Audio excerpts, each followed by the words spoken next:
Salut tout le monde, j'espère que vous allez bien. Aujourd'hui, on va apprendre à faire une carte pour la fête des mères.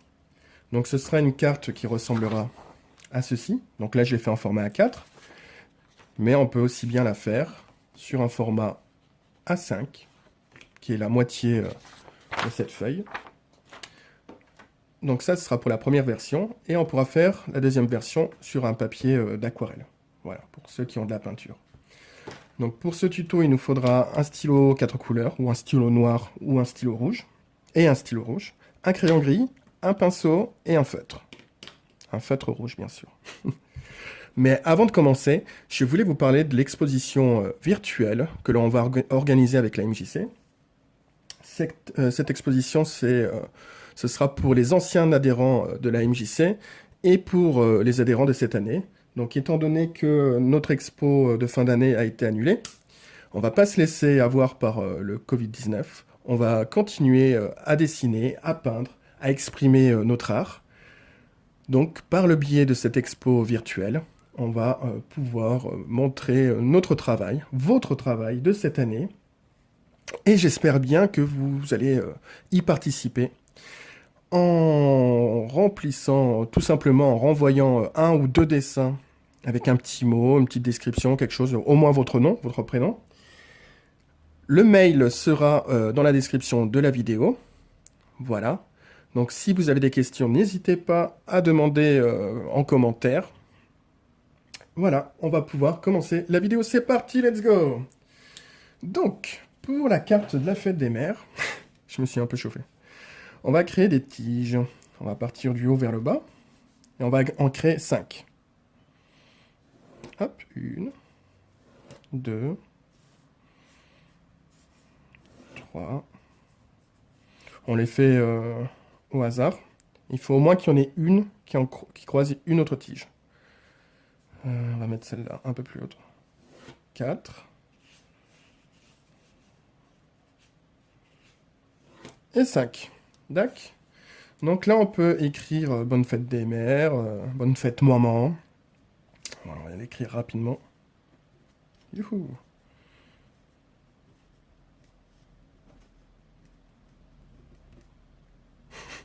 Donc mon écriture, elle est ce qu'elle est. Voilà. Vous pouvez prendre le temps de faire une belle calligraphie, ce que vous voulez. Là, je le fais rapidement pour les tutos. Donc, on va partir sur les pétales de la fleur, du coquelicot. Donc, il y a plusieurs solutions. On peut prendre un crayon gris si on a un petit peu peur de se rater. Donc, la base est droite, les côtés de cette manière. Et là, on va arrondir. Voilà, comme ça. On peut rajouter des pétales aussi sur le côté et de faire ceci. Et vous voyez, très rapidement, on crée des coquelicots. Hop. Donc ce qui sera important, c'est de mettre un petit coup de stylo noir sur le bas de la fleur, de cette manière-là, pour foncer. Hop. Donc là, plusieurs choix viennent à moi, ou je le fais au stylo rouge, et je fais les contours. On peut combiner plusieurs techniques, ou faire les contours au stylo bille. Je me suis trompé, stylo bille rouge. Et ensuite, dessiner avec son feutre. Donc là, je vais faire rapidement les contours de cette manière-là. Hop.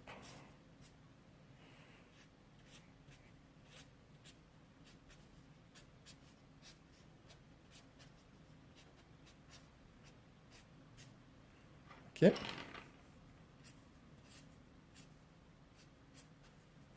Voilà. Donc le feutre, je suis pas trop fan, mais bon. Vous comprendrez pourquoi je suis pas trop fan, parce qu'avec la peinture, ça va être beaucoup mieux. Donc là, je vous laisserai colorier, ou au crayon de couleur, ou au stylo bille. Créer un dégradé, par exemple. Faire la base bien rouge, comme ça.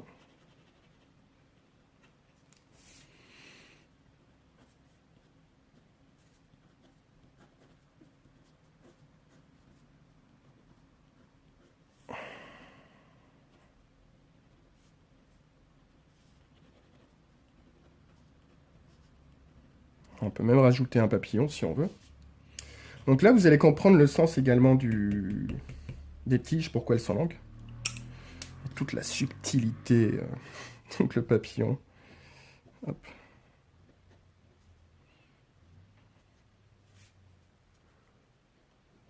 Ce sera pas mon plus beau. C'est pas grave. Voilà. On peut reprendre.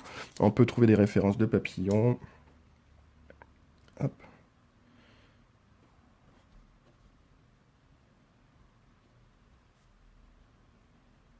Voilà. Ok. Donc là, on va utiliser les tiges pour écrire des mots. Voilà, des mots doux. Donc ce tuto, ça m'est venu comme ça, voilà, hier soir. Donc on peut rajouter par exemple, genre le truc classique. Je t'aime.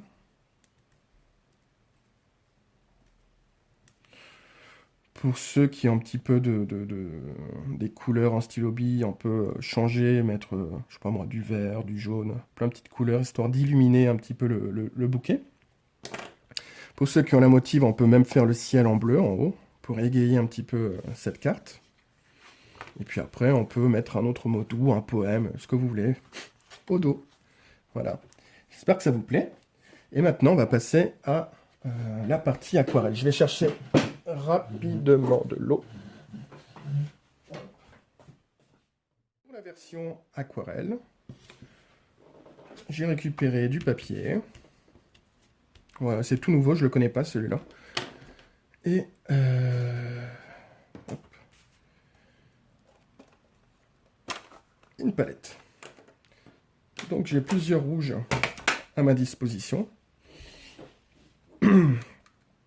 On va tester au préalable sur une feuille, voir ce que ça donne au niveau des rouges.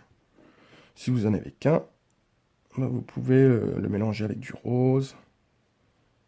Ouais, bien sympa celui-là. Regardez celui d'à côté. Il est plus franc. C'est un rouge plus soutenu, on va le prendre celui-là. Il fait plus réaliste. Allez, let's go, c'est parti. Hop. On va créer la base comme je vous ai montré. Ou droit, ou un peu concave de cette manière-là. Ce qui va être intéressant, c'est qu'on va être très fin sur... on va travailler avec le bout du pinceau. Et on peut faire des petites vagues de cette manière-là qui vont donner du relief. Voilà.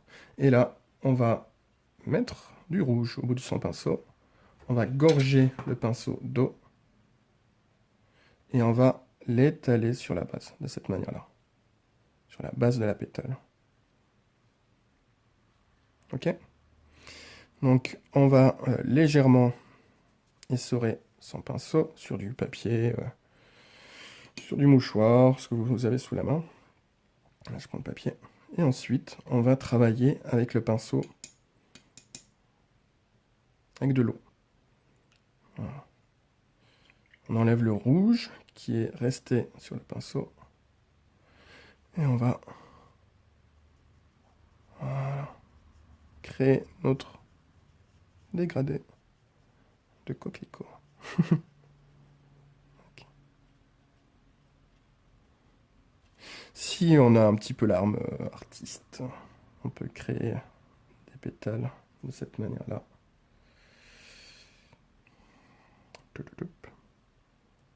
Voilà. Et on va passer aux pétales suivantes. On reviendra un peu plus tard. S'il y a des choses qui m'interpellent, on reviendra.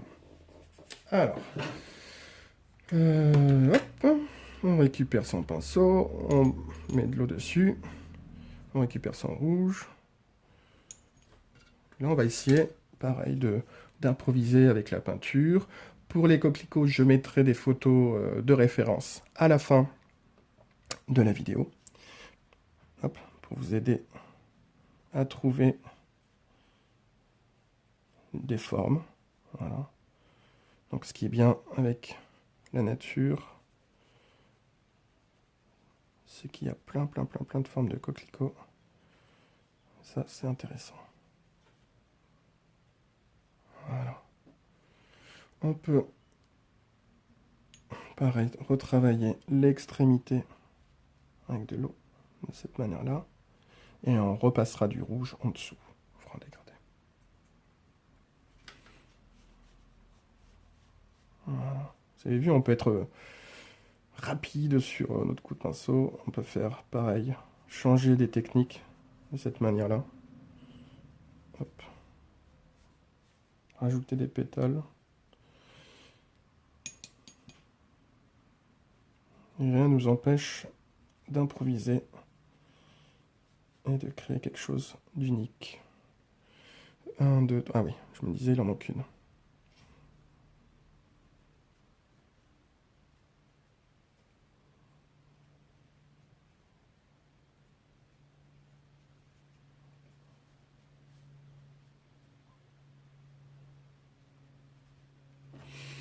Hop, voilà.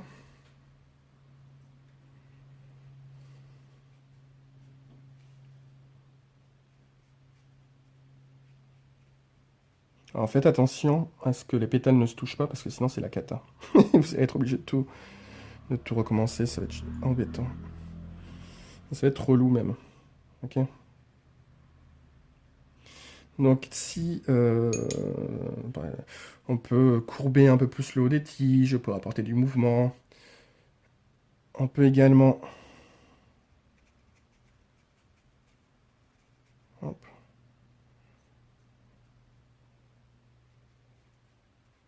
Voilà.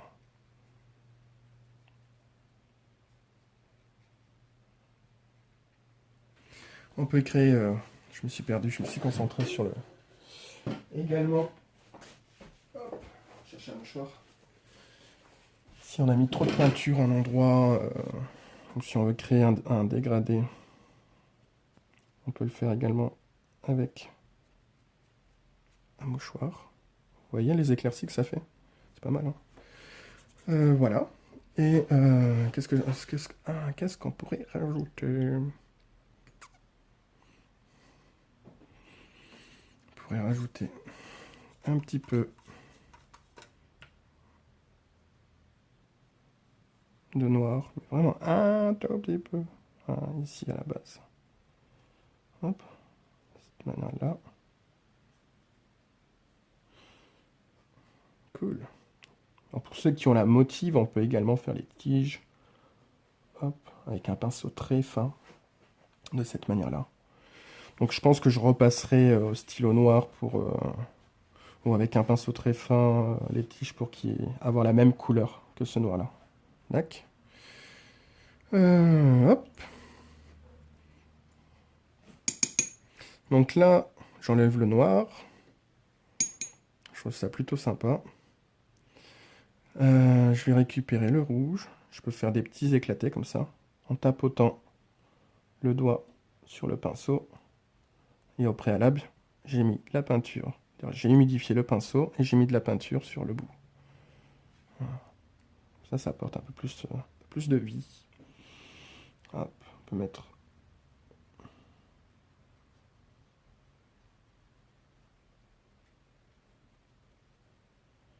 des pétales en bas si on veut. Pour pas avoir quelque chose de trop stacké vers le haut. On peut même rajouter du vert en bas si on veut. Mais je pense qu'au niveau de la composition, ça risque un petit peu de trop en rajouter. Hop. On peut mettre des tiges. Là, je vais pas le faire. Ça, c'est à votre goût, tout simplement. Donc là, je peux rajouter Bonne fête maman, ou Je t'aime maman, un message, quelque chose ouais, de fort. Et puis sur les tiges, du haut vers le bas, rajouter des petits mots doux. Donc le format peut être plus petit, c'est à vous de voir ce que vous souhaitez faire. Donc ça peut être la moitié d'un 5, ou plus grand, ou même un tableau, en vous inspirant de ces coquelicots-là. Qu'est-ce que je pourrais vous dire de plus? Je pense qu'on a fait le tour. Je vous souhaite à tous une bonne journée. J'espère que c'est pas trop dur en ce moment pour vous. L'école, le travail, tout ça, tout ça. Et je vous dis à bientôt. Je vous remercie. Au revoir.